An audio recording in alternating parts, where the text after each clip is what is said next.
बिस्मिल्लाहिर्रहमानिर्रहीम जी, मैं हूं ज़ुल्फ़िकार अली शाह और आप देख रहे हैं मरकज़ टीवी न्यूज़ चैनल। और इस पर रवायत विलॉग से पहले आपसे एक रिक्वेस्ट कि जो हमारे नए देखने वाले दोस्त हैं वो हमारे चैनल को सब्सक्राइब कर दें और बेल आइकन का बटन ज़रूर दबा दें ताकि नई आने वाली वीडियोस बर वक्त आप तक पहुँच सकें। और अगर हमारी वीडियो आपको अच्छी लगे तो लाइक कर दें और दोस्तों तक शेयर कर दें ताकि उन तक भी हमारी वीडियोस जो है वो पहुंच सकें। आज का जो हमारा वीलॉग है वो ये है कि रमज़ान के महीने के अंदर के जो इबादत का महीना है, तकवा करने का, एक दूसरे की मदद करने का महीना है, उसके अंदर सियासी शिद्दत जो है वो इस हद तक पहुंच चुकी है कि लगता ऐसे है कि जैसे ईद के बाद जो है ना कोई बहुत बड़ा धमाका होगा, बहुत कोई बम ब्लास्ट जिस तरह सियासी कहते हैं ना वो होने जा रहा है। और तमाम फ्रीक जो है वो ईद का इंतज़ार कर रहे हैं और उसके बाद पता नहीं पाकिस्तान के अंदर अल्लाह माफ़ करे क्या हो जाएगा। और ये जो हिद्दत है, टेम्परेचर है जो पॉलिटिकल बहुत बढ़ गया, ये किसी एक महाज पर नहीं है। आप ये देखें कि इस्लामाबाद के जो हाईकोर्ट के 6 जजेस हैं उन्होंने ख़त लिखा, बहुत बड़ा एक धमाका पूरे मुल्क के अंदर हो गया। हाईकोर्ट के 6 जजेस अगर ये कहते हैं कि जनाब खुफिया इदारे जो हैं वो उनको फैसलों के लिए मुदाखलत करते हैं या उन्हें मजबूर करते हैं तो ये एक बहुत बड़ा स्कैंडल है। ज़ाहिर है उन्होंने चीफ जस्टिस ऑफ पाकिस्तान को ख़त लिखा। अच्छा, उसके बाद चीफ जस्टिस ऑफ पाकिस्तान ने उसके ऊपर फुल कोर्ट बुलाया, एक दफ़ा नहीं 2 दफ़ा बुलाया। अच्छा, इस फुल कोर्ट के ऊपर क्या हुआ कि तहरीके इंसाफ के जो हमारे दोस्त हैं हस्बे रवायत उन्होंने कहा है मजाक के भाईजान। अच्छा, ठीक हो गया। अच्छा, फिर चीफ जस्टिस साहब की रिक्वेस्ट के ऊपर वज़ीर-ए-आज़म पाकिस्तान या शहबाज शरीफ साहब जो है उनसे उनके चैम्बर में आके मिले, उसके ऊपर भी तनकीद हुई। ये अच्छा फिर उन्होंने चीफ जस्टिस साहब ने इसके ऊपर 7 रुकनी लार्जर बेंच तश्कील दिया, आज खुद नोटिस लिया और आज खुद नोटिस उसके बाद लिया कि जब साबिक़ चीफ जस्टिस पाकिस्तान जो है सदक हुसैन जिलानी साहब को गवर्नमेंट ने एक बनाया, कमीशन बनाया उनकी सरबराही के अंदर जो तहकीक करता कि जनाब जो 6 इस्लामाबाद के जजेस हैं उन्होंने जो कहा है उसकी तहकीकात करे कि इसके अंदर कहाँ तक सच्चाई है, क्या हकीकत है और कौन जिम्मेदार है इनके। तो सदक हुसैन जिलानी साहब ने वो सरबराही से इनकार कर दिया। उसके बाद चीफ जस्टिस साहब ने आज खुद नोटिस लिया इस मामले का और 7 रुकनी बेंच जो है उसने समाअत की और अब वो 29 अप्रैल तक मुलतवी है, लेकिन वो इंदिया दे चुके हैं कि हो सकता है कि फुल कोर्ट जो है इस मामले की समाअत करे। 7 रुकनी लार्जर बेंच ने जब समाअत की तो उस पर भी तनकीद की गई तरीके इंसाफ की तरफ से। ज़ाहिर है उनका एक अपनी सियासत है। ये सारा कुछ हो रहा था। अभी ये इस मकसद समझिए ये सारा मामला चल ही रहे थे कि उसके बाद जनाब क्या हुआ कि इस्लामाबाद के 8 जजेस को, पूरे हैं ही 8 जजेस, उसके अंदर उनको धमकियाँ मेज़ ख़त मसूल होते हैं। उसके अंदर जो एक केमिकल्स होता है ज़ाहिर है वो होता है। फिर लाहौर हाई कोर्ट के 4 जजेस को, सुप्रीम कोर्ट के 5 जजेस को इंक्लूडिंग चीफ जस्टिस साहब, उनको धमकियाँ मेज़ ख़त मसूल होते हैं। ये मकसद बड़ी अजीब बात हुई कि एक टाइम के ऊपर ये सारा का सारा जो है मामला हो रहे हैं। अच्छा, इसका मतलब ये हुआ कि पाकिस्तान के अंदर कुछ कुव्वतें ऐसी हैं कि जो ये नहीं चाहती कि पाकिस्तान के मामला जो हैं वो सुकून के साथ हों और पाकिस्तान की जो एक पॉलिटिकल है वो सियासत आगे नॉर्मल अंदाज से बढ़े। कुछ कुव्वतें ज़ाहिर है कि ये चीज़ें नहीं चाहती। तो अच्छा, उसके साथ साथ फिर एक और चीज़ डेवलपमेंट क्या होती है कि पेशावर हाई कोर्ट के जो चीफ जस्टिस साहब हैं मोहम्मद इब्राहिम खान, वो चीफ जस्टिस साहब को खत लिख देते हैं कि जनाब सुप्रीम कोर्ट में जो जजेस की अपॉइंटमेंट्स हो रही हैं, तैनाती हो रही हैं, वो पसंदीदगी की बुनियाद पर हो रही हैं।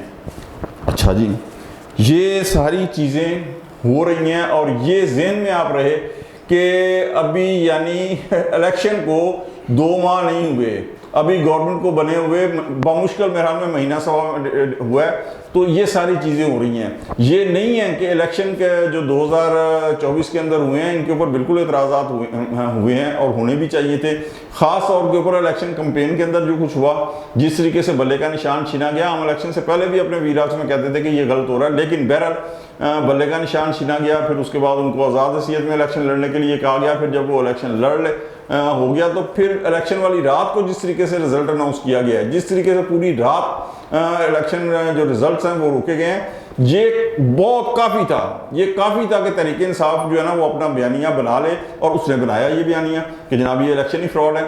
ठीक है, अच्छा वो जीती भी हुआ है, ओके हो गया कि जनाब उनका बयानिया एक बन गया और उसको तकवीयत देने के लिए माशाल्लाह जो दूसरा एंड है उन्होंने वो इक़दाम भी किए तो उनका बयानिया बन गया। लेकिन बात यह आ जाती है कि इलेक्शन का बयानिया 2013 के अंदर भी बना था, 2018 के अंदर भी बना था। और आपको याद है कि मौलाना फजलुर रहमान साहब जो थे वो फौरी तौर पर तहरीक चलाना चाहते थे, लेकिन पाकिस्तान पीपल्स पार्टी और नवाज लीग ने उन्हें रोका था कि नहीं, ऐसा नहीं होना चाहिए, कुछ अर्सा दें।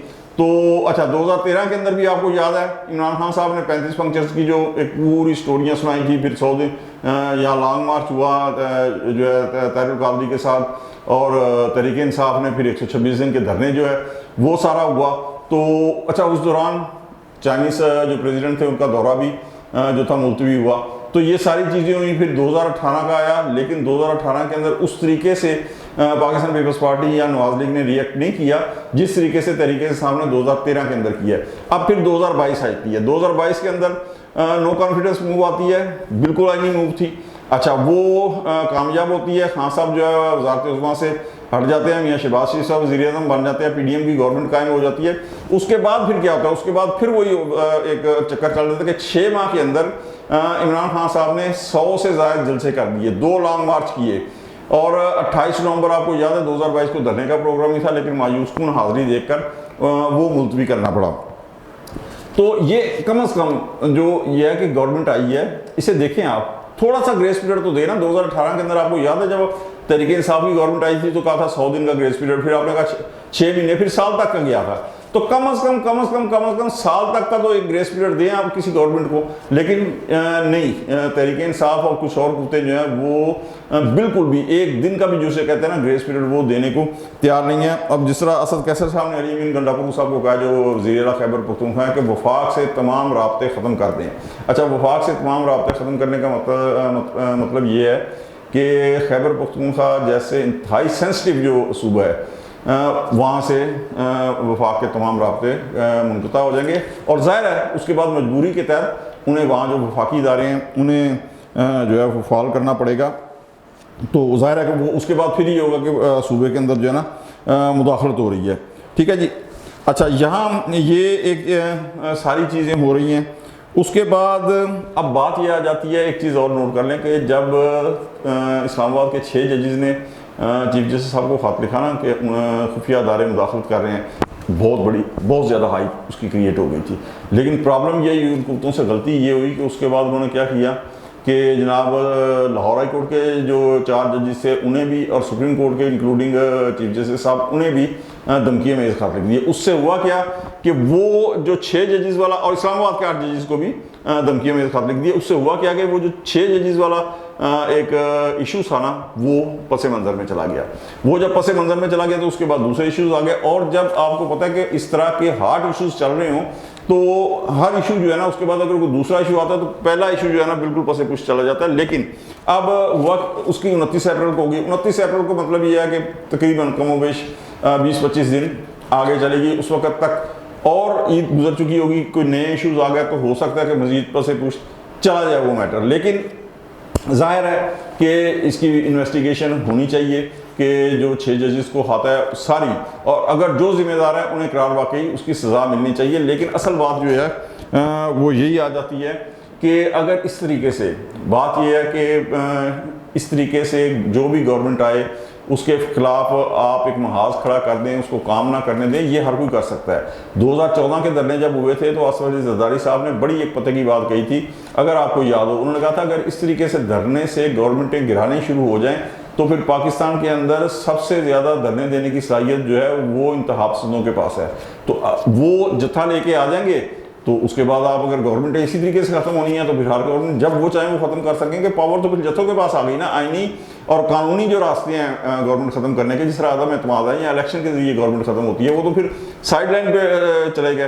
तो आज भी अगर आप गवर्नमेंट को कम से कम काम करने दें, उसे ग्रेस पीरियड तो देना, देखिए वो कर क्या रही है। वो उसको 2 महीने दें, 3 महीने दें, कम से कम 3 माह 6 माह तो देना उसे कि नई गवर्नमेंट आई है। उसके बाद देखें अगर वो नहीं चलती, गलत करती है, उसके ऊपर आप नस्बत तनकीद करते रहें, उसके बाद आप फिर कुछ करें। लेकिन ये कोई तरीका नहीं है कि जनाब 5 साल वाली गवर्नमेंट को आप एक दिन काम ना करने दें और वेरी नेक्स्ट डे जिस दिन वो हलफ उठाए आप उसके खिलाफ शुरू हो जाएं।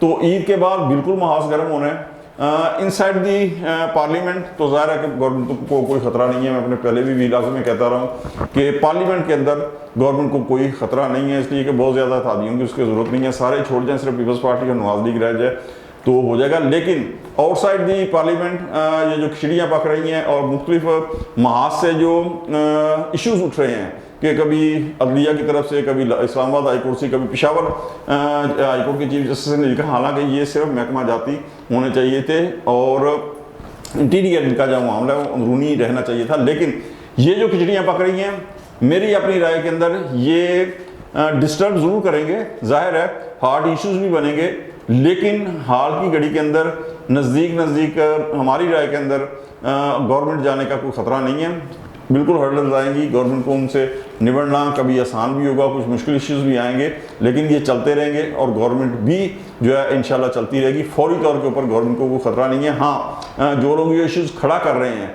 वो जिस तरह कहते हैं ना कि वक्त से पहले इस तरह करके वो अपने जो पत्ते हैं वो शो करा रहे हैं और वो पत्ते शो करा के ज़ाया कर रहे हैं, अपने जो भी उनके हाथ में कुव्वत है ना वो ज़ाया कर रहे हैं। अगर ये कुछ देर बाद करते तो हो सकता है कि ज़्यादा इफेक्टिव होता, लेकिन हाल की घड़ी में गवर्नमेंट को इश्यूज़ ज़रूर हैं लेकिन ख़तरा कोई नहीं है। आज तक के लिए इतना ही, इंशाल्लाह मिलते हैं अगले वीडियो में। उस वक्त तक के लिए ज़ुल्फ़िकार अली शाह को इजाज़त दें। अल्लाह हाफ़िज़।